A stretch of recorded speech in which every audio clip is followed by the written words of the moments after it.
后来继续来到嘉义，这间潮港管理学院，今年的5月宣布要来停办，引发着师生的抗争。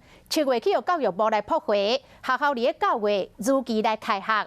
也毋过带伫个学寮的学生甲周刊来投诉，讲被迫搬出有下间啊便所的套房，改带伫个老旧的影房宿舍，环境真歹。而且学校佫故意来提悬着开课的标准，要互课开袂成。针对这个指控，学校出面来否认，而且互媒体入去宿舍来采访，强调讲会依照着教育部的规定，互全校300外的师生继续来就学就业。行入去比这栋的宿舍，这个房间2个人到3个人一间，为的设备公家用。即马全校住宿舍的学生，这个学期拢刷来遮住。针对环境和收费，有采访学生来听伊安怎讲。怎么样？空间环境不错啊，不错了啊。那个权利上面有没有受损或怎么样？没有啊。没有。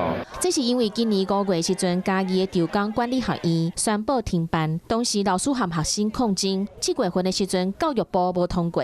9月份学校如期开学，但是有学生向媒体投诉，开学了后，学校逼因住入去环境无好的宿舍，而且佫挑故意甲开课的条件求悬。面对这个指控，学校拢讲无这个代志。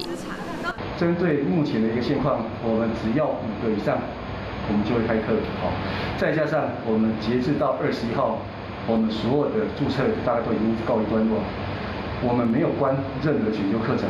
学校是讲无强迫300外位老师和学生去做啥物代志，一切拢会照教育部的规定来做。